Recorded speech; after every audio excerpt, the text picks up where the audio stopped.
Next presentation is from Matt Bond, who's here to my left. Matt is from our race sponsors, Altra, part of the Ron Hill group as well. And Matt's going to do just a short presentation to us. The one thing that I've been told about Matt, which I think is of interest, I suspect he's probably got the best marathon time of anybody here. I'm looking around. I'm not sure anybody's got a faster time than 2:15. So, and that is a bit of a trend for the Ron Hill people. They are real running people who know the sport very well. Matt. Good evening, everyone. I'm Matt from Ultra. I'm also from a couple of other brands which you may have heard of, Ron Hill and Hilly. The marketing team were kind enough to put a picture of me up there from 4 years ago when I was a little bit fitter and leaner than what I am today. They did forget to Photoshop the little swoosh there, so I'll just do that for them.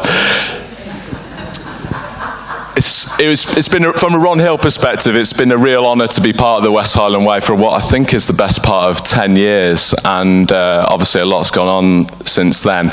It's our brand's 50th anniversary, and the West Highland Way has been around for about 35 years now, so some big anniversaries coming up.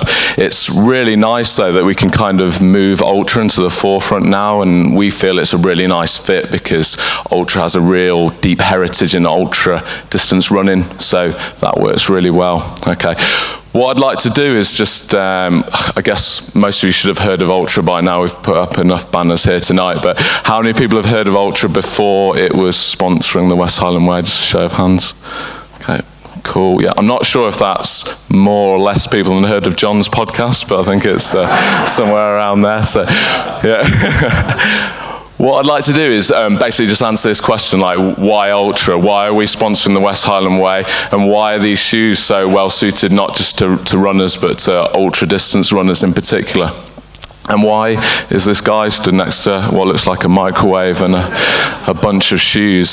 So it's a really cute story, the history of Ultra, and it's a bunch of 4 guys from college that all studied together. They're all keen ultra distance runners, but they, like many people who are successful at business, that instead of just developing a product and trying to sell it to people, they looked at what people needed. They knew what they needed to have on their feet when they were running, and then they moved backwards to technology. So this guy here, Golden Harper, he's a prime example, a classic co-founder of the company. This guy ran 2:45 for a marathon when he was 12 years old, which I think is a world record for someone of that age. I don't think you'd be allowed to run a marathon in this country at that age, so too much red tape to get through. But what Golden did, he worked in a shop in Utah, a little shop that his dad owned called Runner's Corner, and what he noticed there was the runners had, when they ran in conventional shoes with a significant drop on them, it adversely affected their gait. So what he decided to do, and this was a bit random, he got some of these shoes, and some of these shoes were like $130. They decided to cut them up. So they cut the shoe in half, took a bunch of material out of the heel, and basically made these zero-drop platforms and stuck them together with glue, and then put them back into what they call a toaster oven to weld it together. And news got around about these zero-drop shoes, and they had customers coming in saying, can I get some of those zero-drop shoes that you do? And they're saying, oh, we don't sell them. He says, no, but I know that you cut them up, and it's like an under-the-counter thing. So this became ridiculously popular, and there was like way too many customers for them to deal with their little toaster oven there. So they hired the process out to a local cobbler, and the cobbler did about 1,000 pairs of these shoes, made a few $1,000s out of it himself.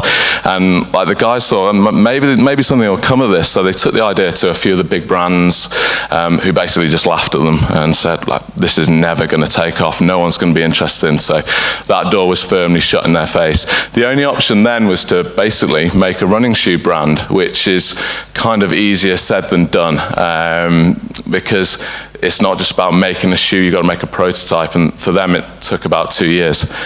Basically, zero drop, or balanced cushioning as it's now called, it's the same thing, but people sometimes look at the zero drop name and they think it's minimalist, which Ultras, anyone in here who wears Ultra will know it's not minimalist. We do a whole range of cushioned shoes, and you'll see that from some of the shoes that we've got here today. So they're just calling it balanced cushioning so it doesn't scare people so much. The other thing that's unique with our shoes is the toe box. So the shoes are shaped like a foot, which from a salesman's perspective is quite a bit of a dream, to be honest. I mean, selling a shoe which is shaped like a foot is kind of an obvious thing. And this is a real key marketing image for us. This is the same person. Their right foot is in an Ultra shoe with a foot-shaped toe box, and their left foot is in a shoe from one of our competitors. And it's pretty clear which side you're more likely to get things like neuromas, which side you're more likely to get bunions as well. In the UK here, we don't do massive amounts of marketing, but what we do is an outreach program to physios and podiatrists, because everything we do has a significant medical backing as well. Okay, and in the right shoe there, you can just see how much easier the feet and the foot and the metatarsals can spread. So much healthier, and the big toe there can stay in a straight position, which gives you more power at toe off. Okay, so the guys, there's four of them, and the guys had this concept. It's one thing having a concept, it's another thing bringing it to market. And part of bringing it to market is a testing process. This is another one of our co-founders, Brian Beckstead, great guy. He loves big things, big running. He likes big fish as well, keen fisher. He tested these shoes, and before Ultra, in the days before Ultra in 2007, he ran a race called the Wasatch 100. I don't know if anyone here has heard of that race. It's in Utah. It's got 27,000 feet of up in that race, so it's quite a brutal one. And in 2007, I won't mention what brand of shoe that Brian was wearing at the time, but he had a few issues, to say the least. It was a hot day, and obviously on a hot day his feet got pretty sweaty, and as we know, blisters are caused through sort of movement and moisture. So at mile 30 he got some quite significant blisters on his foot there. At mile 40, these blisters were full-blown, so when I say full-blown, they were kind of like that size, so basically encompassed his whole foot.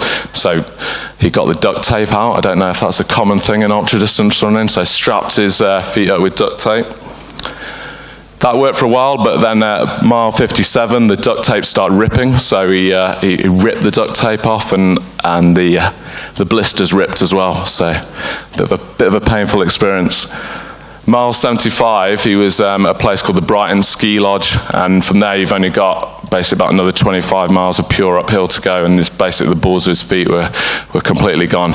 Credit to him, he finished the race, but it wasn't pretty. So, yeah, 3 years later, so this is basically when these guys had one shoe. When I mean they had a pair of shoes, they literally had one shoe, and it was the Lone Peak version 1, so this is like a prototype. Essentially, this was a $60,000 pair of shoes, so that's how much money they had to get together to make this pair of shoes. And it took them 2 years to get this prototype, and they're like, well, I've got this Wasatch 100 coming up, shall I give it a go? And it's like, well, why not? So Brian took these shoes out on the course, and he got to mile 97, and he describes this as the most poignant moment in his life, and bearing in mind he was a dad at this point, so it's kind of a big statement. But he basically got to mile 97 and he had no issues whatsoever, and he knew from that moment that this brand was going to be a success, and they'd basically created something that was going to help people run these sort of distances. And having significant issues with your feet is not a prerequisite of doing ultra marathons. These shoes can really help. Okay, so what I want to finish with, we've got basically just a short little video of Brian here, and he would like to just wish you all well for the race. I'm going to just try and play this video. I think we need to, yeah, cool. Hi, my name is Brian Beckstead. I am co-founder of Altra Footwear. I'm actually here in Denver, Colorado for the Outdoor Retail Trade Show, but I wanted to take a minute and wish all of you racing the West Highland Way Ultra best of luck. I'm a big ultra runner myself. I absolutely love getting out there and racing. I ran my first 100-miler in 2007. Also want to give a shout out to Run and Become, our top retailers in the region. Thank you for your support, and best of luck out there, guys.